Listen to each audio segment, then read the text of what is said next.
তোকে তো অনেক কিছু নিয়ে যাওয়া, আর এই বসনখানা তোকে দান করিয়ে দেয়। আমার কোন বসন জানিস? 14 বছর প্রভুর সাথে বনে করিবে, 14 বছরের মধ্যে এই বসন বলি যাবে কত।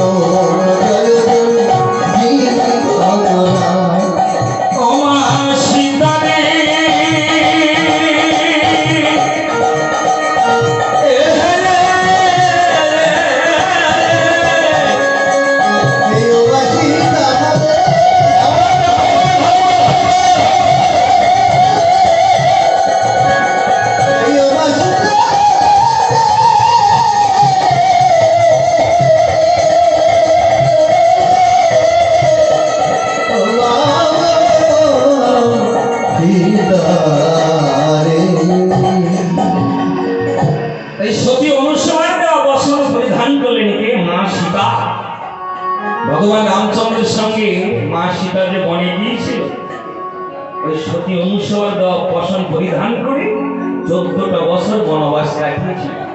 কিন্তু একটা দিনের জন্য এই বস্ত্র বসন কোনোদিন মলিন হতে পারে না। তাই আজ প্রভু রামচন্দ্র আমার আজ বনবাসে ঘুরছে।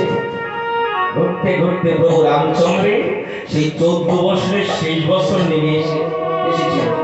14 বছরের শেষ বছর কোথায় গিয়েছিল প্রভু রামচন্দ্র? সেই দণ্ডকানন, সেই পঞ্চবটী মঠ, সেই গদাবরীর তীর। তাই পঞ্চবটী বনে গিয়ে প্রভু আমার বাসাটি বাঁধিল, আর পঞ্চবটী বন হতে সীতা হয়ে গেল।